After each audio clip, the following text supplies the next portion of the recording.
Okay. I would like to call the Peoria Public Schools District 150 Board of Education meeting for November 12, 2013 to order. Madam Secretary, would you please call the roll? Here. Here. Here. Here. Would you please stand for the Pledge of Allegiance? I pledge allegiance to the flag of the United States of America and to the republic for which it stands, one nation, under God, indivisible, with liberty and justice for all. Thank you. First on our agenda are awards and recognition. Dr. Lathan. No awards and no recognitions. Next item, announcements. Any announcements? No announcements, great, okay. Item number 6, approval of the minutes. Could I have a motion to approve the minutes of the October 28th, 2013 meeting? So moved. Thank you. Is there any discussion, questions, or comments? There being none, Madam Secretary? Aye. Aye. Abstain. Aye. Thank you.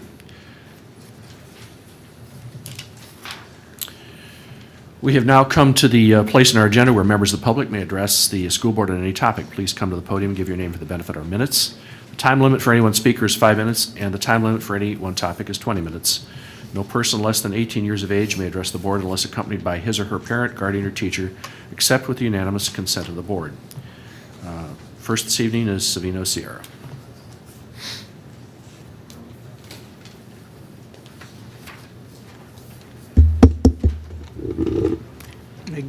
I guess it's on. Yes. My name's Savino Sierra. I live at 1708 South Stanley in the far south side. I just like to reply to that little paragraph that was referring to me after the last board meeting. And nothing personal, but I also will not hesitate to tell it like it is, like I always do. It's not only my views, but the views of many citizens in the District of 150. I have their support and encouragement to lay it on heavy. Maybe you'll realize you're on the wrong avenue to correct the shortcomings in our schools. We're talking about discipline and the dress code. You say the school superintendent has your encouragement and support. Well, Mr. Board President, it's still a big problem with the discipline and dress code. Where have you both been and failing? Also, I've had school personnel to support staff that say don't visit as much as I do.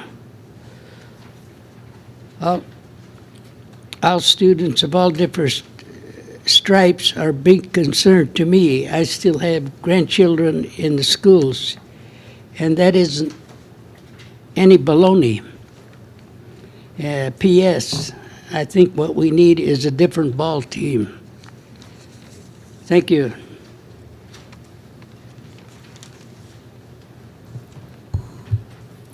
Sharon Cruz. About $6,300 was spent on food in 2010-11. However, for the next 2 years, food spending increased to an average of $33,000 per year. The most inexcusable expense was the over $1,300 paid in taxes. Administrators and principals undoubtedly get the most free food from the education fund, over $15,000. For day-long meetings, why not break at mealtime? Education money should not be spent on food for employees. My data includes spending by Latham, Kennedy, or the district. I am convinced that even more money for food is charged to some of the other 54 cards. In fact, there was a banquet in May 2013 for Avid students. I couldn't find any corresponding charges for a banquet. Those charges must be on some other card. However, Dr. Kennedy's card does show $660 spent on plates and decorations from 6 different stores for this banquet, and worse yet, $36 spent on taxes. I am tempted to believe that my 16-page listing of cosmetology expenditures totaling about $55,000 is the closest you have to a complete inventory. Please note that another $900 was paid in taxes on those charges. Please take time to explain the extent to which the district no longer has a purchasing department. Take us through the procedure. Who purchases supplies? How is money allocated for supplies and to whom? How are all purchases, including consumables, inventoried? Are all purchases labeled as District 150 property? How do you know who's going over budget and for what? Is there any budget for food expenditures? Apparently not, would be my guess. Why does Dr. Kennedy's card show 4 $2,000 charges to Paxton Patterson on July 22, July 25, August 7, and August 8 of 2013? This new procurement card method seems to me to be a way of avoiding transparency about your spending habits. In 3 years, you have spent $1,300,000 on Paxton Patterson equipment, and not one contract has been presented at a board meeting for approval. Are you also telling us that no other companies make this type of equipment, and therefore no bids were required, and $165,000 more Paxton equipment has been charged to race to the top? In addition to spending millions on new textbooks before there was time to examine the old texts, this regime has overspent on technology, with close to $2 million at Bradfield's, $2 million at Apple Computer, $2.5 million at Hewlett-Packard, and additional purchases hidden away on procurement cards, and $244,000 for Microsoft licenses and thousands on other computer programs. How many of those contracts have we heard about at board meetings? I have never heard you discuss District 150's participation in the community eligibility option, allowing all students to receive free lunch if more than 40% of a school's students meet the criteria for free lunch. That's most of 150. Information about this program just appeared on your website dated November 4th. Not so coincidentally, shortly after you received Terry's FOIA requesting info about the program. However, the information won't be found by accident, it's buried. I couldn't find it again, but did find info elsewhere on the website. Also, there's a free textbook fee component to this initiative. We've been told by the state that District 150 is eligible. So please tell us, who besides those who qualify as low income are eligible to waive textbook fees, and how have they been informed? Who specifically is expected to pay textbook fees, and how much government money is 150 getting through the CEO program? Transparency, please. I am beginning to think you are making decisions somewhere besides at board meetings. Thank you. Terry Knapp.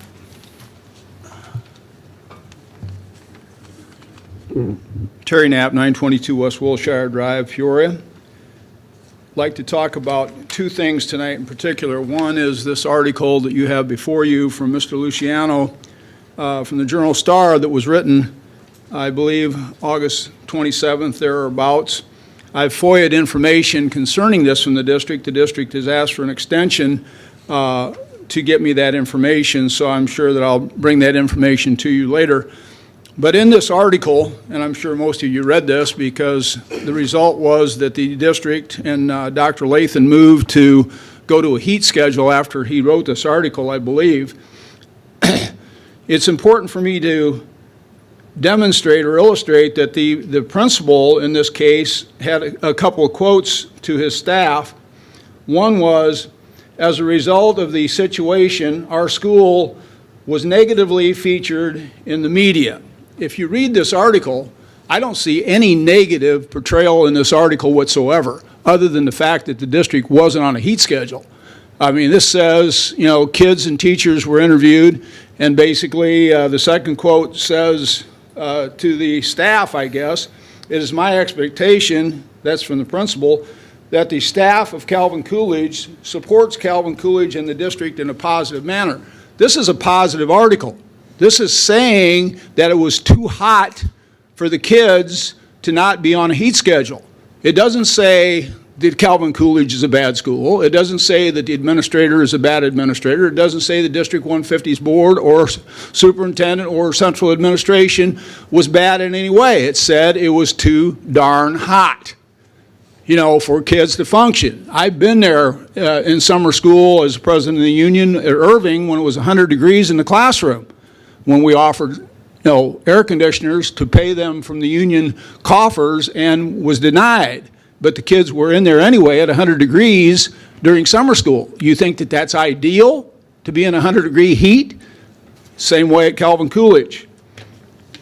Therefore, I'm glad the district went to a heat schedule to take care of that. But Mr. Luciano did a good job, and I don't think in any way that the staff or the students or the community at Calvin Coolidge should have been bombarded with criticism because this article appeared. The second thing I'd like to mention is, and I talked with Officer Collins twice this week, this week and last week by telephone, was an incident that occurred in January of 2011. Woodruff, as you know, used to have the Gilbert and Sullivan dinner theaters. And there was an incident at Central the first year that they were going to have this. They had 16 years at Woodruff. First year at Central, they had an incident where a student basically caused a disruption, and a principal player or singer in the Gilbert and Sullivan production happened to put his hands on the student, which was incorrect. He paid a price. He went through some admonishment by the court. He was told that he could not return to District 150 property for anything that year. He then attempted to come to a District 150 function and was told he was banned forever. He had 3 college graduates that graduated from Peoria schools. He graduated from Peoria School. He's a name in Peoria, as is his wife, and I don't think that that man should be banned from the school district, period. The Board of Education didn't ban him. I believe Dr. Lathan banned him. I don't know where she gets that power. You know, and you know, if it's not looked at and investigated, then I think that legal action probably will be brought against the district concerning this. It's just an inappropriate bullying tactic, if you will, with the community. So I urge you to investigate that, and please reinstate him so that he has the rights to attend athletic functions and other functions of the district. I want to give this to, it's a book bag, and Sears is having this. It says, "Team Up to Stop Bullying." I'm going to give this to the board secretary, and hopefully she will give this to Dr. Lathan so she can carry her books in that. Thank you.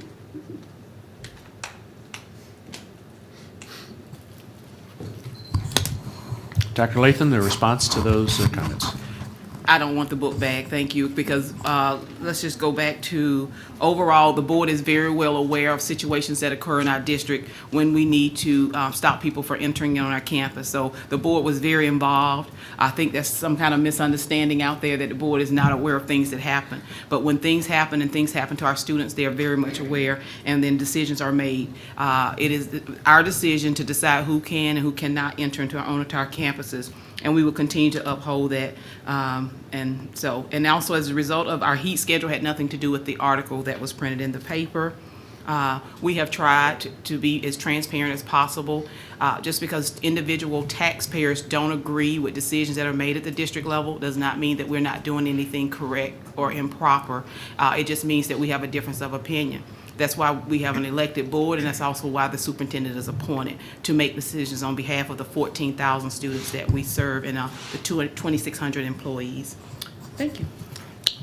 I I would just like to Thank add, we did discuss the community eligibility option extensively at board meetings, and it's been spoken about from people in the audience as well. There have been public comments on it. And it was communicated to parents via Yes, the principal's and- newsletter, the people who we communicated It that was information. communicated very clearly the year that it started at Thomas Jefferson, which is my local school, because I talked to parents about it, and when my child began school, it was communicated very clearly to me. And I'm not sure what would be the issue in qualifying for a program that could provide free breakfast and free lunch to our district students. Why someone would feel that we're not being transparent or have an issue with us feeding children. Mr. Coyne? Reverend Butler. Yes, I would just like to say to Dr. Lathan, in regards to having the authority to protect our children, you go right ahead. You have my support. If you deem someone as a threat or any way could be harmful to a child in our school district and you feel that they should not be on the premise, then I support you in that direction.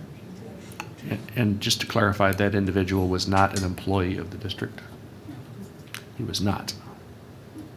Okay. Ms. Wolfmeyer.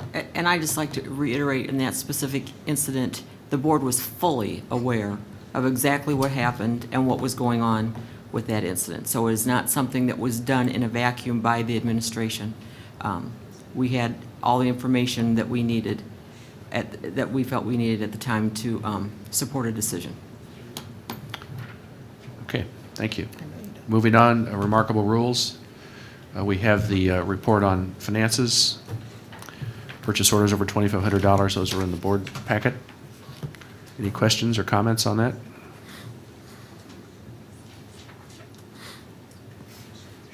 There being none, item number 4 on that, respect individual differences.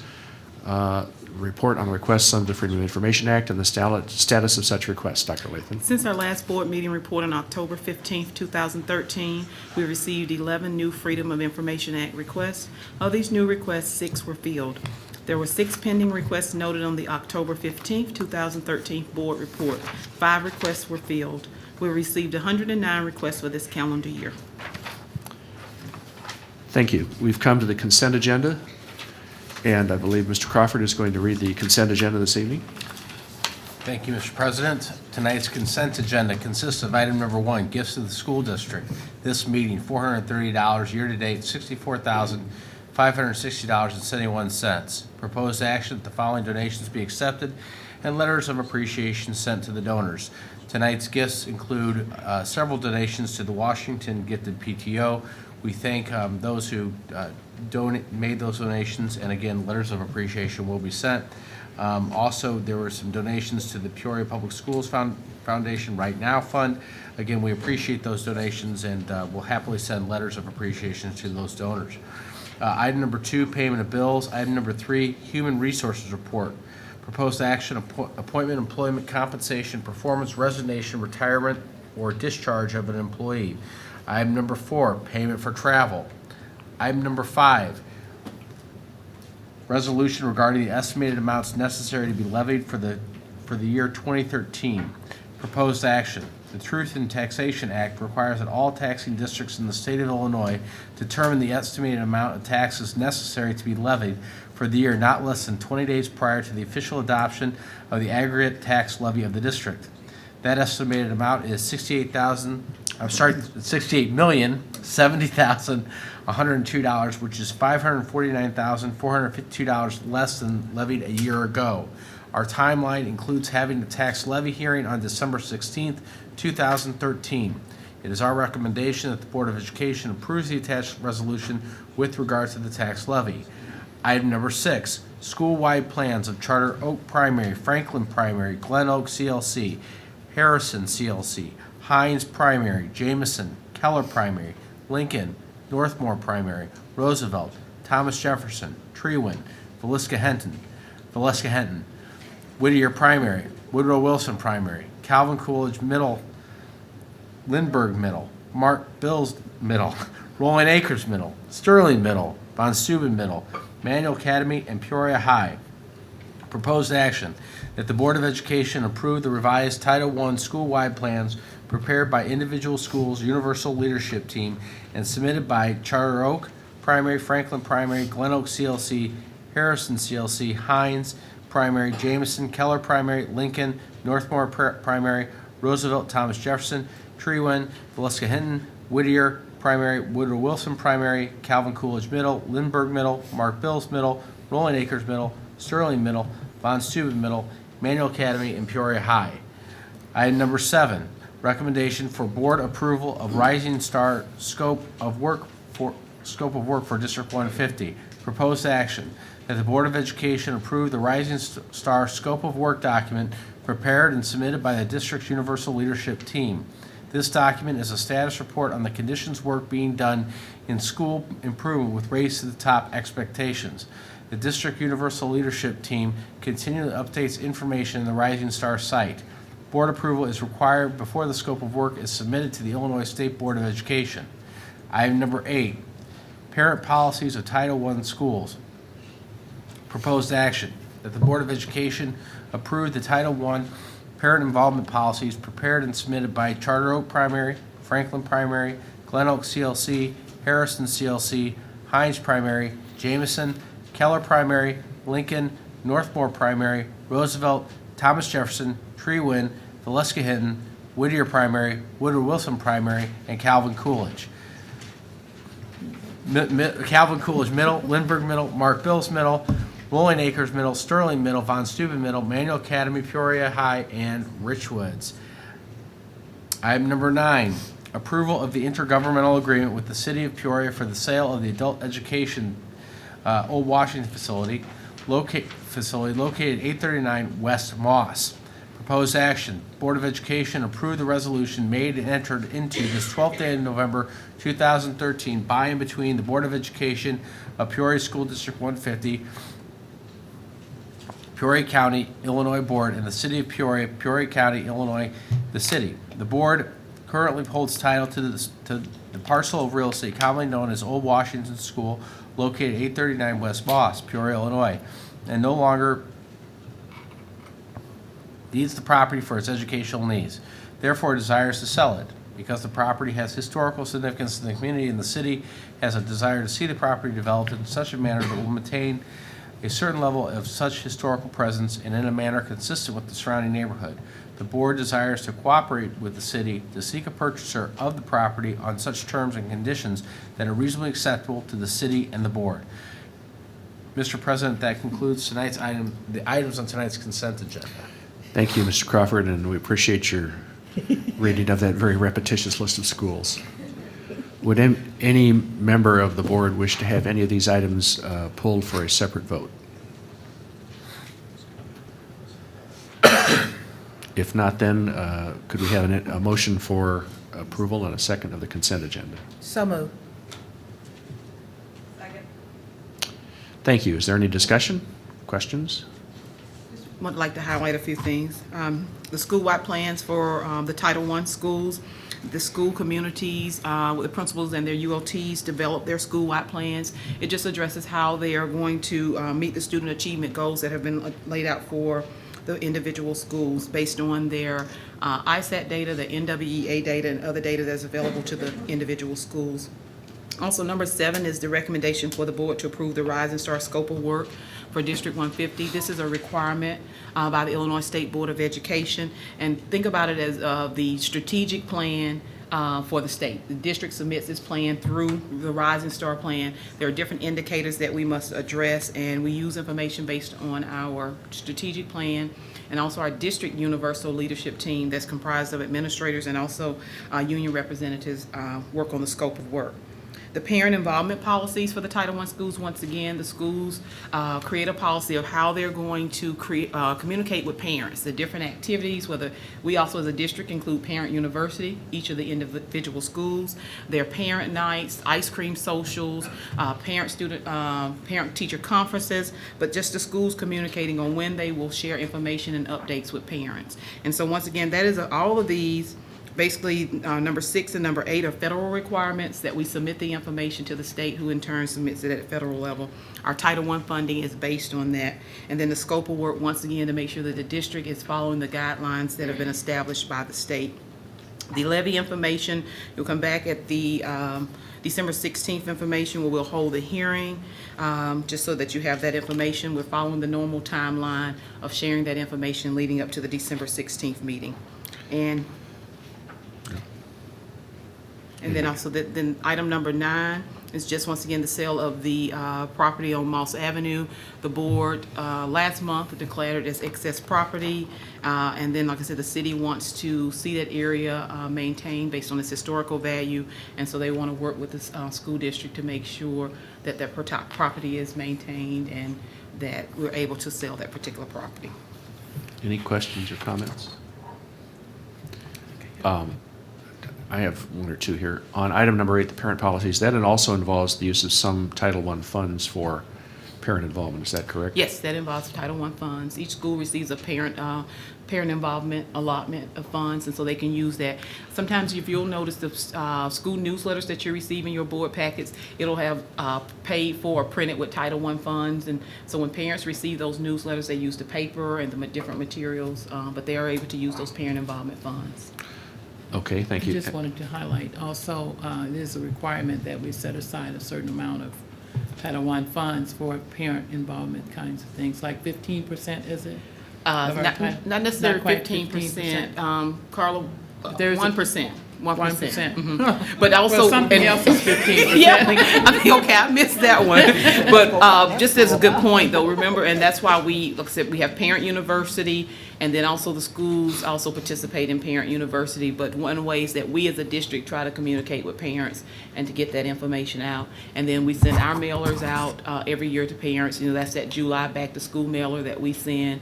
Our communication also on a weekly basis is via Remarkable Times, and then additional Skylert messages that we also as a district send out information. Once again, trying to be transparent and get parents involved in their children's education.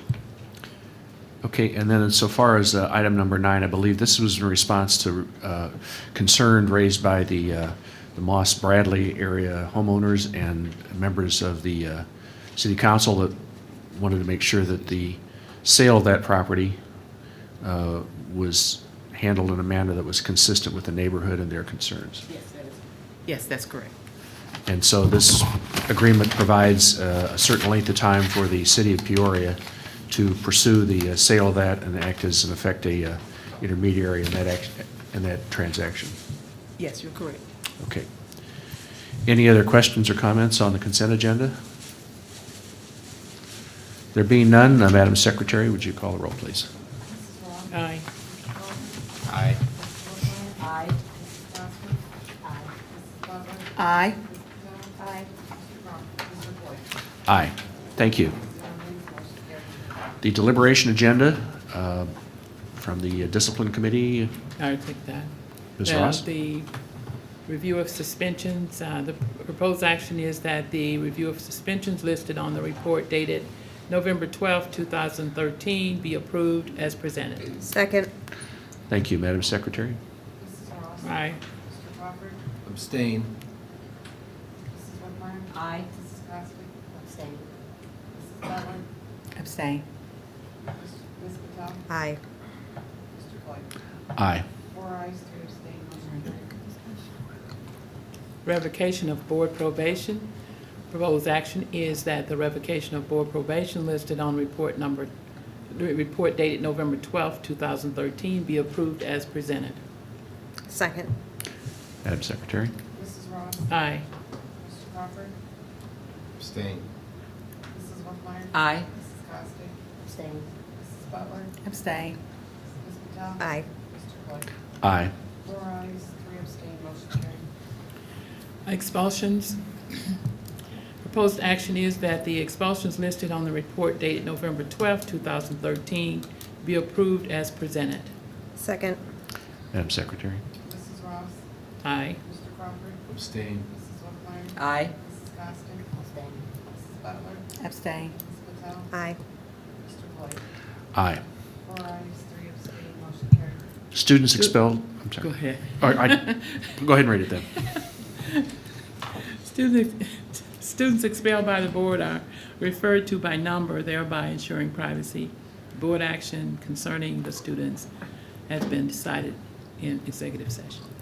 Thank you, Ms. Ross. Next item is presentation and suggestions by board members. Do we have any of those this evening? We spent a lot of time talking about the cosmetology program. Anyone who hasn't been down to get their toes done or their hair done. That would they're include open- me, Yes. that I No, have not. including you. I have not. There's going to be a barber program. Wednesday, Thursday, and Friday, they are open at lunchtime. It's on the web at psd150.org/cosmetology. Thank you. Anyone else? Presentation and suggestions? I don't think so, but thank you for the offer. It's most appreciated. Any other comments or suggestions? Presentations? Okay, then reports from the board committees. We are meeting Thursday, I'm sorry, I just closed it. What time? 5? Thursday at 5 p.m. 5 o'clock. And that is, Sorry, Parent-Teacher Advisory Committee. that's Thursday, November 14th at 5 PM. Any other committee reports? Any other comments or suggestions? Could we have a motion to adjourn? Second. Thank you, we're adjourned.